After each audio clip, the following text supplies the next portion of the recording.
সুপ্রিয় দর্শক, আসসালামু আলাইকুম। আপনাদের সবাইকে স্বাগত জানাচ্ছি। আমি সিরাজুল ইসলাম।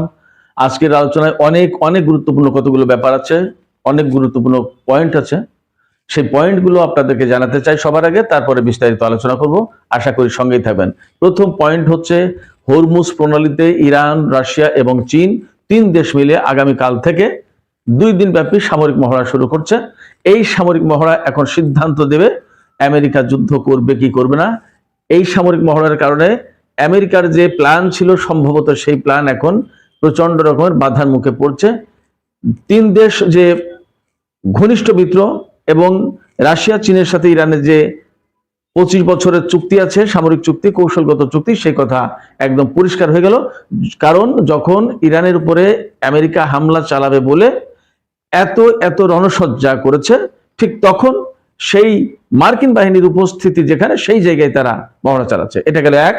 2 হচ্ছে, এটা আরো ইন্টারেস্টিং তথ্য, আমেরিকা গত জুন মাসে ইরানের উপর যে হামলা চালিয়েছিল পরমাণু স্থাপনার উপর, সেই হামলায় ব্যবহার করেছিল বাংকার ব্লাস্টার বোমা। একটা বোমা বিস্ফোরণ ঘটেনি, সেই বোমাটা ইরান নিয়েছিল, আপনারা জানেন, আমরা জানি, এ নিয়ে অনেক আলাপ আলোচনা হয়েছে। কিন্তু তারপরে কি? তারপরে সেই বোমা রিভার্স ইঞ্জিনিয়ারিং করেছে ইরান। করার পরে সেই বোমা এখন আমেরিকার যে বোমা ছিল সেই বোমার চেয়ে অনেক বেশি শক্তিশালী, অনেক বেশি টেকনিক্যাল এবং অনেক বেশি কার্যকর। এই বোমা এখন ইরানের হাতে। এই বোমা ইরানের হাতে যাওয়ার কারণে এখন ইসরায়েল আর আমেরিকা প্রচন্ড রকমের টেনশনে। মজার ব্যাপার হচ্ছে, এই যে ইরানের যে বোমা, যেটা রিভার্স ইঞ্জিনিয়ারিং করে আরো ডেভেলপড, উন্নত ভার্সন তৈরি করলো, সেই কাজে ইরানকে সহযোগিতা করেছে চীন। এটা গেল 2 নম্বর পয়েন্ট। এপাশে ডোনাল্ড ট্রাম্প ইরানের বিরুদ্ধে যুদ্ধের ব্যাপারে বা চুক্তির ব্যাপারে ডেডলাইন ঘোষণা করেছেন। তিনি বলেছেন যে এখন ইরানের উপর সবকিছু নির্ভর করছে, আমরা ডেডলাইন ঘোষণা করছি, ইরানকে চুক্তি করতেই হবে, তা না হলে তার বিরুদ্ধে সামরিক ব্যবস্থা নেওয়া হবে। এখন ইরানকে যদি সামরিক ব্যবস্থা এড়াতে হয় তাহলে চুক্তি করতেই হবে। বাট মজার ব্যাপার হচ্ছে, মিস্টার ডোনাল্ড ট্রাম্প ডেডলাইন ঘোষণা করেছেন। এখন ডোনাল্ড ট্রাম্প ঘোষণা করেছেন ডেডলাইন, অর্থাৎ চূড়ান্ত সময়সীমা ঘোষণা করার পর সাংবাদিকরা জিজ্ঞেস করেছেন যে আপনার এই ডেডলাইন কবে, অর্থাৎ শেষ হবে কবে, অর্থাৎ কবেকার ভেতরে ইরানকে এই চুক্তি করতেই হবে, তা না হলে আপনি ব্যবস্থা নেবেন। তখন সেটা ডোনাল্ড ট্রাম্প আর বলেনি, বলছে যে এটা ইরানিরা নিশ্চিত করবে। তো আসলে ব্যাপার হচ্ছে কি, ডোনাল্ড ট্রাম্প চুক্তি করার জন্য ইরানকে যে চাপ দিচ্ছেন, ইরানের সেই জায়গায় চমৎকার একটা বক্তব্য আছে।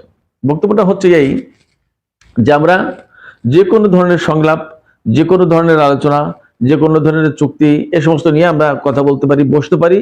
বাট সেই আলোচনায় বসা বা সংলাপে বসার ব্যাপারটা হতে হবে সম্মানজনকভাবে। হুমকি দিয়ে যে বলবেন বা ডিকটেশন দেবেন, যে দিক নির্দেশনা দেবেন যে বসো, এটা করো, সেটা করো, আমরা সেটা মানব না। অর্থাৎ ইরান পরিষ্কার করে বলেছে যে কোনো সংলাপে আমরা বসতে প্রস্তুত, but at the same time আমরা যুদ্ধের জন্য প্রস্তুত। এটা ইরানের পররাষ্ট্রমন্ত্রী সাইয়েদ আব্বাস আরাকচির বক্তব্য। আমি কিন্তু মোটেই আমার কথা বলছি না, যা বলছি সব ইনফরমেশন, গণমাধ্যমে আসা ইনফরমেশন। এই যখন অবস্থা টান উত্তেজনা, এবং আমি আপনাদেরকে বলি, আজকে যেহেতু শনিবার, বাংলাদেশ টাইমস শনিবার শেষ হয়ে যাচ্ছে, আগামীকাল রোববার, এই যে আজকের রাত, আগামীকালকে রাত, বা এই দুটো রাত খুব গুরুত্বপূর্ণ মধ্যপ্রাচ্যের জন্য। যে কোনো সময় যে কোনো কিছু ঘটতে পারে। আমেরিকা যদি হামলা করতে চায় তাহলে এই সময়ের ভেতরে হামলা করতে হবে, আর যদি না করে তাহলে সম্ভবত হামলাটা পিছিয়ে যাচ্ছে, এবং আদৌ হামলা হবে কিনা সেটা নিয়েও একটা প্রশ্ন থাকবে। তবে যেহেতু হরমুজ প্রণালীতে নৌ মহড়া শুরু হতে যাচ্ছে আগামীকাল 1 তারিখ, ফেব্রুয়ারির 1 তারিখ এবং 2 তারিখ, 2 দিন, সেক্ষেত্রে এই মহড়া চালানোর জন্য রাশিয়া এবং চীনের যুদ্ধ জাহাজ, ডেস্ট্রয়ার বা আদার সামরিক সরঞ্জাম সেখানে এসছে। ইরানেরও সবকিছু প্রস্তুত। সেক্ষেত্রে এই অবস্থার ভেতরে সম্ভবত মার্কিন বাহিনী হামলা চালাতে পারবে না, সেটা একটা ব্যাপার। তো দেখা যাক কি হয়। এই যখন অবস্থা, মধ্যপ্রাচ্যের অবস্থা, ইরান, আমেরিকা এবং হরমুজ প্রণালীর অবস্থা যখন এই, তখন আমরা খবর পাচ্ছি, মার্কিন গণমাধ্যম এক্সিওস খবর দিয়েছে যে ইসরায়েলের গোয়েন্দা প্রধান, সেনা গোয়েন্দা প্রধান মেজর জেনারেল শ্লোমি বিন্ডার, তিনি আমেরিকা সফর করেছেন এবং আমেরিকার কর্মকর্তাদের সাথে তিনি বৃহস্পতিবার এবং শুক্রবার 2 দিন কথা বলেছেন। তার আগে সৌদি পররাষ্ট্রমন্ত্রী আমেরিকা সফর করেছেন এবং মার্কিন পররাষ্ট্রমন্ত্রী মার্কো রুবিওর সাথে কথা বলেছেন। এখানে দুটো ব্যাপার। সৌদি পররাষ্ট্রমন্ত্রী আমেরিকা সফর করেছেন মূলত ইরানের সাথে যাতে আমেরিকা যুদ্ধ শুরু না করে সেই কূটনৈতিক তৎপরতা চালানোর অংশ হিসেবে। কারণ আমরা আগেই জেনেছি যে সৌদি আরব এই যুদ্ধে কোনো মতেই আমেরিকাকে তার আকাশসীমা মাটি ঘাটি কোনোটাই ব্যবহার করতে দিতে চায় না এবং খুব স্ট্রং পজিশন নিয়েছে। এটা মুসলিম বিশ্বের জন্য, ইরানের জন্য, মুসলিম উম্মার জন্য একটা পজিটিভ খবর যে সৌদি আরব এবং ইরান এই মুহূর্তে এক লাইনে, এক কাতারে। ইসরায়েলের সেনা গোয়েন্দা প্রধান তিনি সফর করেছেন মার্কিন কর্মকর্তাদের সাথে, বাট তিনি কি নিয়ে আলোচনা করেছেন তা জানা যায়নি। তবে আমি ব্যক্তিগতভাবে ধারণা করি এই সময় তিনি যে কারণে সফর করতে পারেন তার মূলত দুটো বিষয় থাকবে। আমেরিকা যদি ইরানের উপর হামলা চালায় তাহলে প্রথম হামলা ইরান ইসরায়েলে করবে, এটা একদম ফর শিওর, একদম নিশ্চিত। মানে ইরানি কর্মকর্তারা এইভাবে বলছেন। তাহলে কি দাঁড়াচ্ছে? তাহলে দাঁড়াচ্ছে যে ইসরায়েল ভয়ঙ্করভাবে বিপদের মুখে পড়বে এবং গত জুন মাসে ইরান যেভাবে হামলা করেছে তার চেয়ে অনেক বেশি মারাত্মক এবং ভয়ঙ্কর হামলা করবে। অল্প দিনেই যাতে ইসরায়েলের অবস্থা নাজুক হয়ে পড়ে সেই ব্যবস্থা ইরান করবে। এটা ইরানের ডিসিশন, ইরানের ঘোষণা। তো সেক্ষেত্রে আমেরিকা যদি হামলা করে তাহলে ইসরায়েলের এই বিপদ থেকে আসান দেওয়ার, মুক্তি দেওয়ার উপায় কি, কিভাবে কি করবে, এটা একটা বিষয়। অথবা কোনো গোয়েন্দা তথ্য অ্যানালাইসিস করা, শেয়ার করা বা কোনো প্ল্যান প্রোগ্রাম করা, কারণ আমেরিকা এবং ইসরায়েল তো এক এই সমস্ত ক্ষেত্রে, এই কারণে হতে পারে। এদিকে আরেকটা খবর, গুরুত্বপূর্ণ ইন্টারেস্টিং খবর আপনাদেরকে জানাই, সেটা হচ্ছে যে আজকেই ইসরায়েলের প্রধানমন্ত্রী বেনিয়ামিন নেতানিয়াহু দেশের সেনা কর্মকর্তা, গোয়েন্দা কর্মকর্তা এবং তার সামরিক উপদেষ্টাদের সাথে জেরুজালেমে এক গোপন বৈঠকে বসেছে। এই গোপন বৈঠকের খবর ইসরায়েলি সব গণমাধ্যম পায়নি। ইসরায়েলের চ্যানেল 12 এই খবরটা লিক করেছে এবং এই খবরটা লিক করার পরে টাইমস অফ ইসরায়েল এই খবর দিয়েছে যে আপনার নেতানিয়াহু তার সামরিক উপদেষ্টা, সেনা কর্মকর্তা এবং গোয়েন্দা কর্মকর্তাদের সাথে বৈঠকে বসেছেন। কি নিয়ে আলোচনা হয়েছে একদম প্রকাশ করেনি। তবে চ্যানেল 12 বা টাইমস অফ ইসরায়েল ধারণা করছে যে ইরানের এই বিষয় নিয়েই আলোচনা হয়েছে এবং সম্ভবত এখান থেকে এই বৈঠকে কোনো কৌশল নির্ধারণের চেষ্টা করছে এবং সব গণমাধ্যমে এই মুহূর্তে এইভাবে বলা হচ্ছে যে যখন উত্তেজনার পারদ একেবারে তুঙ্গে, চরমে, যখন ইরান, ইসরায়েল এবং আমেরিকার ভিতরে প্রচন্ড রকমের উত্তেজনা চলছে এবং এই উত্তেজনা আকাশচুম্বী, যে কোনো সময় যে কোনো ঘটনা ঘটতে পারে, ঠিক তখন ইসরায়েলি প্রধানমন্ত্রী বেনিয়ামিন নেতানিয়াহুর গোপন বৈঠকের খবর আসলো। এদিকে আরেকটা তথ্য আমি জানিয়ে রাখি, ইরানের সর্বোচ্চ নেতা আয়াতুল্লাহ আলী খামেনি আজকে প্রকাশ্যে বেরিয়ে তিনি বিপ্লবের নেতা হযরত ইমাম খোমেনির মাজার জিয়ারত করেছেন। আমি এখানে এই কথাটা উল্লেখ করলাম এই কারণে যে কিছুদিন আগে একেবারে বাংলাদেশের অনেকগুলো গণমাধ্যমে, পশ্চিমা গণমাধ্যমে খবর দিয়েছিল যে আলী খামেনি পালিয়ে গেছেন রাশিয়াতে এবং তিনি মাঝে আবার খবর দিল যে তিনি বাংকারে অবস্থান করছেন, এই সমস্ত কথাবার্তা। বাট পালিয়ে যাওয়ার খবরটা এটা মানে যে ভুয়া এটা পরিষ্কার করে দিল, প্রমাণ করে দিল আসলে তিনি কখনোই পালিয়ে যাননি। যাই হোক, আমি এবার প্রথম 3টা পয়েন্টে চলে আসি। এই যে 3টা পয়েন্ট আপনাদের সামনে তুলে ধরেছিলাম প্রথমে, যে হরমুজ প্রণালীতে ইরান, রাশিয়া এবং চীন 3 দেশের নৌ বাহিনীর মহড়া শুরু হচ্ছে আগামীকাল থেকে, চলবে 1 তারিখ এবং 2 তারিখ 2 দিন। এই মহড়ার মাধ্যমে একদম পরিষ্কার হয় যে 3 দেশের ভেতরে যে ঘনিষ্ঠ মিত্রতা রয়েছে সেটা আরো ঘনিষ্ঠ হচ্ছে, আরো জোরদার হচ্ছে।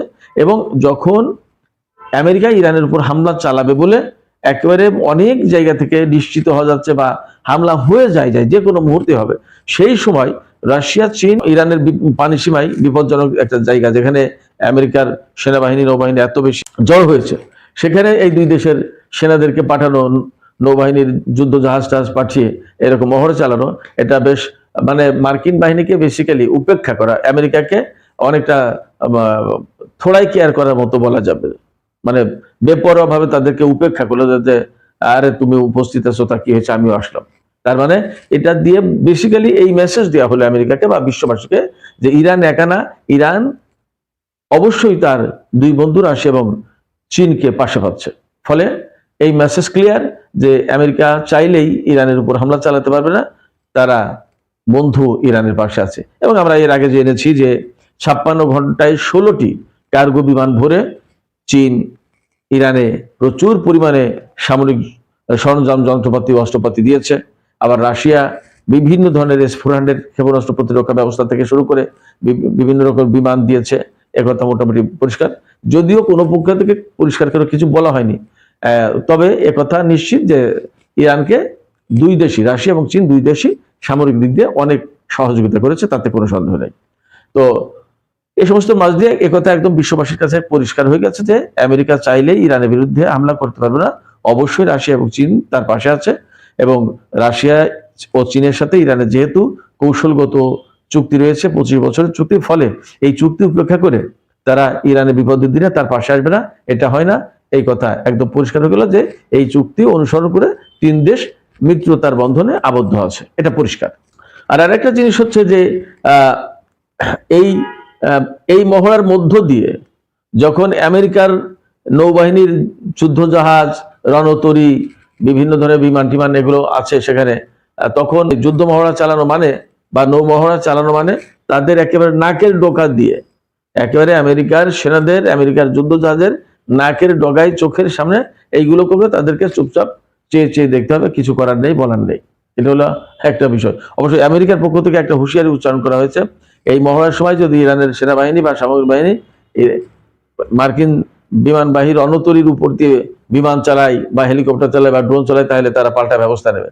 বাট আমি মনে করি যে এই সময় তাদের আসলে খুব কোনো পাল্টা ব্যবস্থা নেওয়ার কোনো সুযোগ নেই, সম্ভাবনাও নেই। এবং যার কারণে ডোনাল্ড ট্রাম্প বলছে, ডেডলাইন ঘোষণা করলাম যে চুক্তি করতেই হবে, কিন্তু সুনির্দিষ্ট দিন তারিখ দিচ্ছে না যে অমুক দিনের ভেতরে। তিনি কিন্তু এড়িয়ে যাচ্ছেন, এবং এখানে একটা ফাঁক ফোকর আছে, সেই ফাঁক ফোকর নিয়ে আমি সামনে আলোচনায় আসছি। তো এই হরমুজ প্রণালীতে এই যে চীন, রাশিয়া এবং ইরানের যে নৌমহড়া, এটা খুবই গুরুত্বপূর্ণ। এবং আমি আবারও বলি যে নিশ্চিত বার্তা দিচ্ছে এই তিন দেশের বন্ধুত্বের বার্তা। এবার আমি যে বিষয়টা নিয়ে আলোচনা করব সেটি হচ্ছে যে ওই যে আগেই বলেছিলাম যে আমেরিকা যে বাংকার ব্লাস্টার বোমা মেরেছিল, সেই বোমা রিভার্স ইঞ্জিনিয়ারিং করে এখন ইরান এবং চীন তারা এই প্রযুক্তি আরো উন্নত করে ফেলেছে, এবং এই প্রযুক্তি এখন চীন এবং ইরান দুই দেশের কাছে আছে, এবং সেটা আরো উন্নত ভার্সনে। বিপদটা এখানে আমেরিকার জন্য এবং ইসরায়েলের জন্য। আরো একটা খবর আছে যে আরেকটা বোমা বিস্ফোরণ হয়নি লেবাননে, ইসরায়েল ব্যবহার করেছিল, সেই বোমা বিস্ফোরণ হয়নি, সেই বোমাও উদ্ধার করে ইরানে পাঠিয়েছে, এবং দুটো বোমাই রিভার্স ইঞ্জিনিয়ারিং করেছে এবং ম্যাস প্রডিউস করা হয়েছে ইরানের সামরিক বাহিনীর হাতে এখন এই বোমা।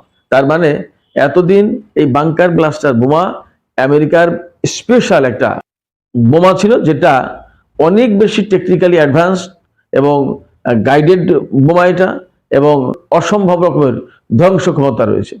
30,000 পাউন্ড, চিন্তা করেন, 30,000 পাউন্ড মানে 14,000 কেজি মতো হবে। তো 14,000 কেজি মানে 14 টন, 14 টন একটা বোমার ওজন 14 টন, 1 টনে 25 মন। আপনি ভাবেন তাহলে একটা বোমার ওজন কত। সেই বোমা এখন ইরানের হাতে এবং চীনের হাতে। এটা নিয়ে আমেরিকা এবং ইসরায়েল ভীষণ টেনশনে। কারণ এই বোমার যে দুর্বলতা কোথায়, এই বোমা কিভাবে কাজ করে, এবং দুর্বলতা যদি থেকে থাকে, বিস্ফোরণ যে হলো না, কেন হলো না, এর দুর্বলতা নিশ্চয়ই আছে, একটা ফাঁক ফোকর আছে। এটা তো এখন ইরান এবং চীনের বিজ্ঞানীরা, সমর বিশেষজ্ঞরা এটা ধরে ফেলেছে অলরেডি, ধরে ফেলে সেই ফাঁক ফোকর ঠিকঠাক করে এখন উন্নত বোমা বানিয়েছে। যার কারণে আমেরিকার হাতে বা ইসরায়েলের হাতে যে বাংকার ব্লাস্টার বোমা আছে, তার চেয়ে এখন শক্তিশালী, উন্নত এবং নিখুঁত প্রযুক্তির বোমা এখন ইরান এবং চীনের হাতে। সেক্ষেত্রে আমেরিকা এখন রিয়েলি ক্যারাকলে খুবই বিপদে, ইসরায়েলও অ্যাট দ্য সেম টাইম একই রকম বিপদে।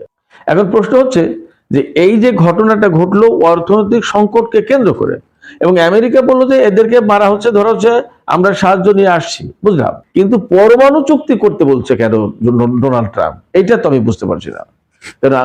এখনকার আলোচনা তো অর্থনৈতিক সংকট নিয়ে বিক্ষোভ শুরু হয়েছে, তাদেরকে দমন করেছে ইরান, আমেরিকার ভাষায় তাদেরকে দমন করেছে ইরান, অতএব ইরানের বিরুদ্ধে ব্যবস্থা নেবে আমেরিকা। এটা মহা অন্যায় করে ফেলেছে ইরান, যদিও এটা তার নিজস্ব অভ্যন্তরীণ ব্যাপার। কিন্তু পরমাণু চুক্তির প্রশ্ন কেন আসছে এখানে, এই কথার জবাব কি? এটা হচ্ছে যে ওই একটা কথা আছে না, যে না খাওয়ার বাহেনা ভাজা মাছের ঝোল চাওয়া। ভাজা মাছের তো আর ঝোল হয় না, তো কেউ যদি একজন বলে যে না আমাকে ভাজা মাছের ঝোল দিলে তবেই খাবো, তো আসলে এটা তো খাওয়ার কথা না, এটা না খাওয়ার বাহিনা, যার কারণে ভাজা মাছের ঝোল চাইছে। ব্যাপারটা এরকম। ইরান এখানে বলছে যে পরমাণু চুক্তি তো আমরা করেছিলাম, আবারও যদি করতে হয় তো ঠিক আছে, আসো আলোচনা আসো, বাট তুমি আমাকে থ্রেট দিচ্ছ কেন, তুমি আমাকে হুমকি দিচ্ছ কেন, ধমক দিচ্ছ কেন, আমার বিরুদ্ধে তুমি যুদ্ধ করবো, আমাকে মার দিবা, আমার বিরুদ্ধে তুমি সেনাবাহিনী ব্যবহার করো, বিমান হামলা চালাবা, ক্ষেপণাস্ত্র হামলা চালাবা, কেন এই সমস্ত ধমক দিচ্ছ কেন? নো, কোনো ধমক হবে না। ধমক ছাড়া যদি তুমি আলোচনায় আসতে পারো, মোস্ট ওয়েলকাম। যার কারণে ইরানের পররাষ্ট্রমন্ত্রী আব্বাস আরাকচি তিনি পরিষ্কার করে বলেছেন, আমরা আলোচনার জন্য প্রস্তুত আছি, আমরা যুদ্ধের জন্য প্রস্তুত আছি। আলোচনার জন্য প্রস্তুত আছি এর মানে এই না যে আমরা যুদ্ধের জন্য প্রস্তুত নেই, এর মানে হচ্ছে এই যে তোমরা যদি সম্মানজনক ভাবে আলোচনায় বসার পরিবেশ তৈরি করো, তখন আমরা আলোচনায় যাব, আদারওয়াইজ নো। আর ইরানের সেনাপ্রধান মেজর জেনারেল আমির হাতামি, তিনি একসময় ইরানের প্রতিরক্ষা মন্ত্রী ছিলেন, তিনি বলেছেন যে ইরানিদের আঙুল ট্রিগারে রয়েছে, আমেরিকা যদি কোনো রকমের ভুল পদক্ষেপ নেয় তাহলে সাথে সাথে ট্রিগার টান দেবে, যুদ্ধ শুরু হয়ে যাবে। এবং তিনি বলেছেন যে জুন মাসে ইসরায়েলের সাথে যে 12 দিন যুদ্ধ করলো ইরান, উনি বলেছেন যে এই যুদ্ধে ইরান এক্সক্লুসিভ কিছু অভিজ্ঞতা, ইউনিক কিছু অভিজ্ঞতা অর্জন করেছে, যে অভিজ্ঞতা এই সময় ব্যবহার করলে তার পরিণতি খুব ভয়াবহ হবে ইসরায়েল এবং আমেরিকার জন্য। ইরানের পক্ষ থেকে কোনো মতেই নমনীয় অবস্থান নেই, যতই বলা হোক যে ইরান নমনীয় হচ্ছে বা তাদের আমেরিকার দাবি মেনে নিচ্ছে বা আলোচনা চাইছে, আসলে ব্যাপারটা এরকম না। এখন মোটামুটি একথা সবার কাছে পরিষ্কার হয়েছে নিশ্চয় আপনাদের, যে ইরানের হাতে দূরপাল্লার ক্ষেপণাস্ত্র আছে, যেটা ইন্টারকন্টিনেন্টাল ব্যালিস্টিক মিসাইল, যেটা আমেরিকা আঘাত করতে পারে। ইরানের হাতে সেই বাংকার ব্লাস্টার বোমা আছে, যে বোমা আমেরিকা ইরানের বিরুদ্ধে ব্যবহার করেছিল, সেই বোমা এখন ইসরায়েলের বিরুদ্ধে বা আমেরিকার বিরুদ্ধে ব্যবহার হতে পারে। প্রশ্ন উঠতে পারে যে আমেরিকার বিরুদ্ধে কোথায় ব্যবহার করবে, অন্তত প্রাথমিকভাবে তো মধ্যপ্রাচ্য অঞ্চলে যে ঘাঁটি আছে সেই ঘাঁটিগুলোতে ব্যবহার করতে পারে ইরান। ইরানের সেই রকম সক্ষমতা আছে। ইরান এত শক্ত অবস্থানে থাকতে পারছে এই কারণে যে অনেকেই যারা বলছেন যে তার পরমাণু কর্মসূচি কি করেছে, বোমা বানিয়েছে কিনা ইত্যাদি ইত্যাদি, আমি আপনাদেরকে একটা কথা বলি, আমি যুক্তির কথা বলছি, আমার কাছে ইনফরমেশন নেই, বাট আমার নলেজে বা আমার জ্ঞানে যা আসে সেটা হচ্ছে যে ইরানের হাতে আমেরিকা বা ইসরায়েলকে মোকাবেলার মতো সামরিক সরঞ্জাম না থাকা অবস্থায় ইরান কোনো মতে এই রিস্ক নিত না।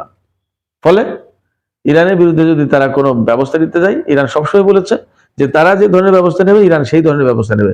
এখান থেকে আপনারা বুঝে নিতে পারেন। আমাকে অনেকেই জিজ্ঞেস করে যে ইরান সত্যি কি পরমাণু বোমা বানিয়েছে, আমি কি করে বলবো, কিন্তু ইরানের এই কথার ভেতরেই তো তার জবাব আছে, যে শত্রুরা তার বিরুদ্ধে যেভাবে হামলা চালাবে ইরানও সেইভাবে তাই দিয়ে হামলা চালাবে।